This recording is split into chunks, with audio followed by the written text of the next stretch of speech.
how many restaurants and places do you profile? We have 91 eateries in the book. They're either restaurants or some of them food trucks. Some of them are stores. Some of them are unique places that you wouldn't think. We say unique eats and eateries because there's also Werner Park, which you can get lasagna. Who would think about getting lasagna at a ballpark? Stoy's House of Sausage. And Vala's Pumpkin Patch is in there. Okay.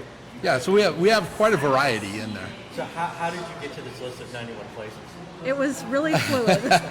It was tough. It was really tough. It was more difficult to pare down this list than it was to pare down the first book, because in the first book you had 100 things. Here you have 91, and after about 200 restaurants, we started listing restaurants on the spreadsheet, and once we got up to about 200, I was like, we got to stop.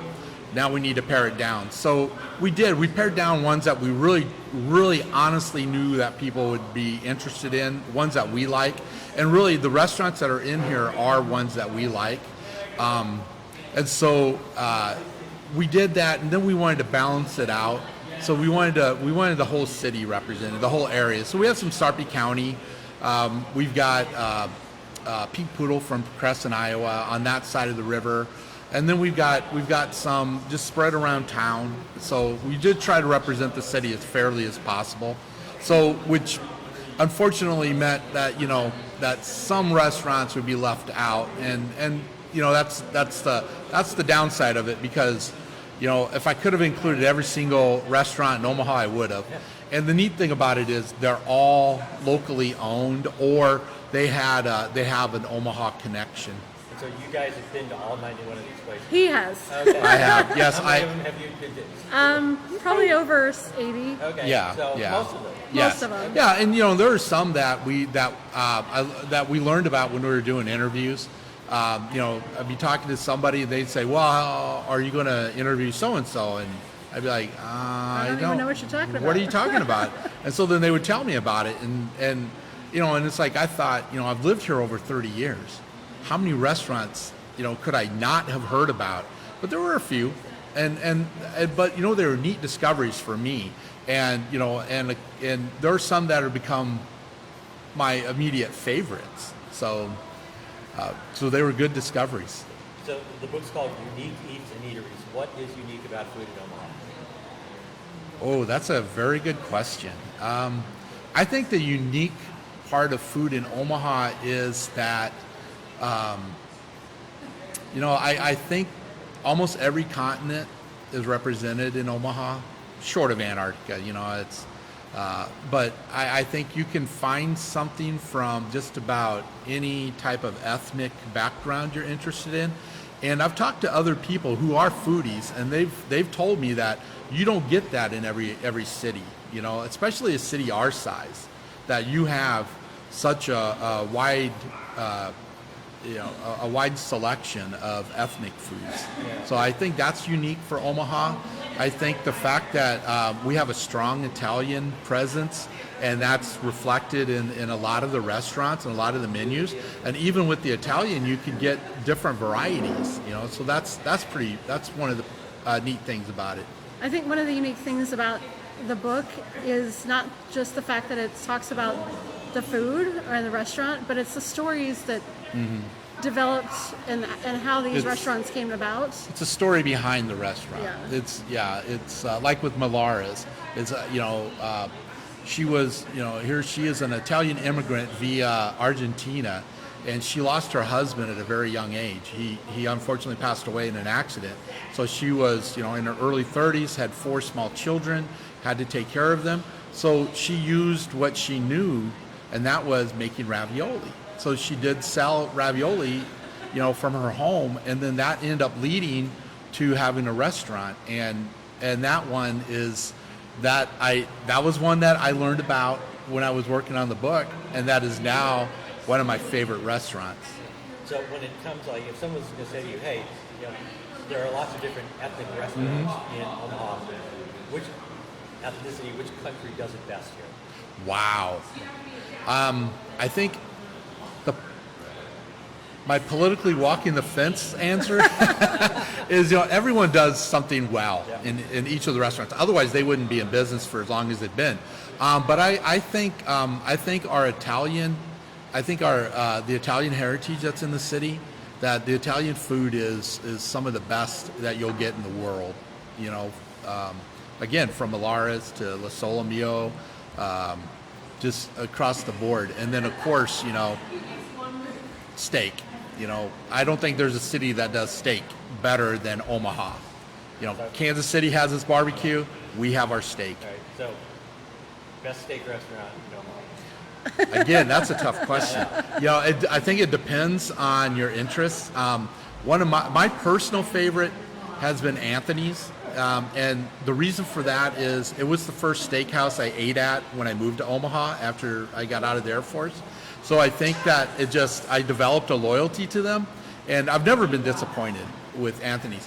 But another one of my favorites is Brother Sebastian's, because I just think there's something cool about pulling up into the parking lot and you get out of your car and you hear the monks chanting through the speakers.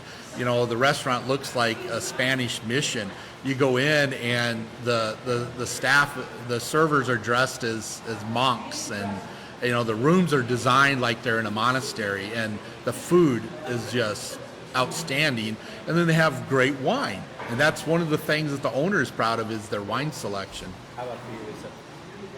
I think I'd have to go back to Anthony's. One of the things, not only is it one of the classic Italian steakhouses, but they've got a great music scene in the evenings, and that's just kind of a cool vibe to be in there when that's happening. So from steaks, which is a staple here, to what's probably the one or two most offbeat places that are just really different? Ooh. Well, we mentioned this with the first book, but Alpine Inn, Eating with the Raccoons, talk about offbeat and unusual and unique. You just have to get there at the right time to see the raccoons kind of file in, and the fried chicken is pretty good. I'd say kind of a little different, but it's a great concept, is the Flagship Commons food hall at Westroads, just because it's 7 food concepts and great family atmosphere. It's a great place to meet friends and just visit. So I've been told that one of the interesting cuisines in Omaha is chili and cinnamon rolls. That's true. Is there a place in the book Runza. where Runza. Yes. there for it? Runza is hands down the place for chili and cinnamon rolls. We actually have a contest that we're doing right now with, we're partnering with B&B Grill and Arcade in Bellevue. And we've got a contest for a hot dog. A unique Omaha hot dog. And one of the submissions was a chili and cinnamon roll concept. Yeah, they suggest, they recommend baking the hot dog in a cinnamon roll and then having the chili over it. It's like, hey, I grew up with that stuff, so I'm good. I'm from the Chicago area, so Chicago dogs are my favorite. Exactly, Don't mess with the right. Chicago dog. Yeah, you'll have to, when fall comes around and Runza's got you got to do it. Yeah, okay. It is a must. Everybody tells me that I Yes. have to do it. My absolute favorite restaurant in Omaha. My absolute favorite restaurant in Omaha. Wow. Okay, my favorite Italian restaurant is now Malares, because I've fallen in love with her, with Katerina, the owner. I fell in love with her. She's a grandma to everyone, but the food is just outstanding. And I would say for my favorite steak is at Anthony's.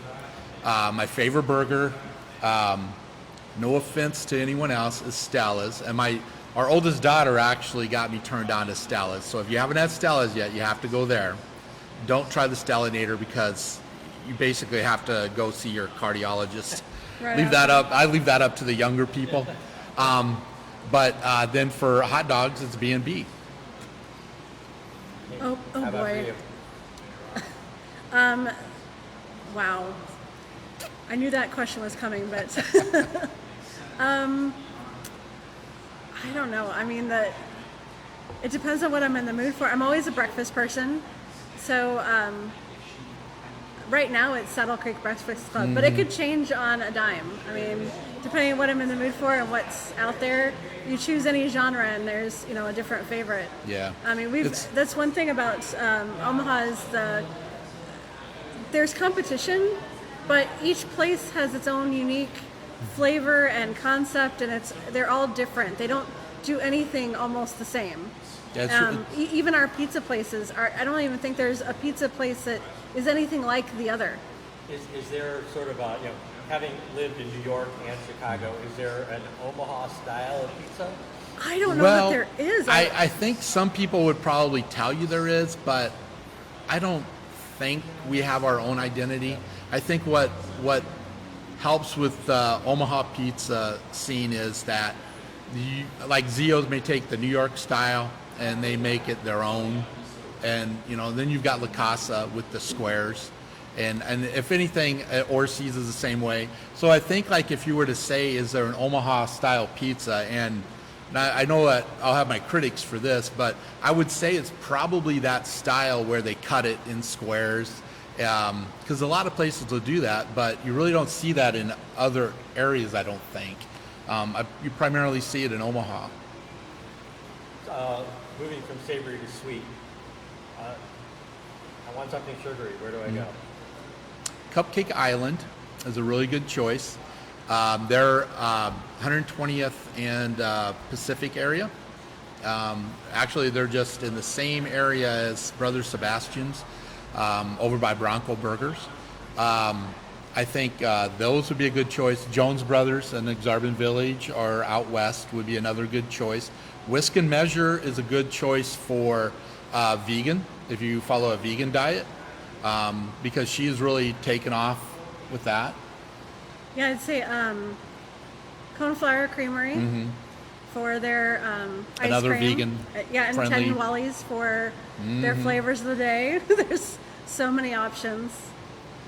What, if any, restaurant here is garnering attention outside of Omaha? Block 16 got national attention for Alton Brown, saying that their Croque Garçon burger was the best he's ever had. Jones Brothers was on the Food Network. Crescent Moon for their home of the Reuben, and they just actually they'll be on TV again here, because I think they were Man vs. Food was just in town. Right. Then I think you also have J. Coco and the Grey Plume, because those chefs and owners have been nominated for the James Beard Foundation Award multiple times. They will, either one of them will win it one day. Yeah. Do you think Omaha gets the recognition that it deserves for its food scene? I think it's starting to. I think you're starting to see a lot of national outlets and shows pay attention to it, and it's not just the restaurants like Grey Plume and J. Coco and that are getting the attention. It's places like Crescent Moon, Amato's. Modern Love is getting attention because the chef herself came from New York, and she was well known herself with cookbooks and her vegan menu. Yeah. Okay. I'm in Omaha for one day, just one day. Where do I go eat? Wow, you know what? We just had that question asked to us, and my answer would be okay. And I'll preface it by saying I assume you'll never come back to Omaha again, for whatever reason. So I'm going to tell you, go to one of the steak places, classic steak places, and have a steak. Be it Cassio's, Garat's, Johnny's Cafe, or Anthony's, the Drover, or Brother Sebastian's. Go to one of those places and have a steak, because you will never eat steak again anywhere else. Okay. Is the book on sale now? When does it go on sale? It is available now on our website at uniqueeatsomaha.com. It's also going to be found in local bookstores and outlets, including the Durham Gift Shop, the Bookworm. Afternoon, the Bookworm, City and Limits. City Limits. Barnes and Noble. And you guys are doing some signing events and stuff. Yes. I've seen Yep. your Facebook page. Okay. Yep. All right. Yeah. Very We'll good. be at Flagship Commons for our book release party Yes. on the 16th.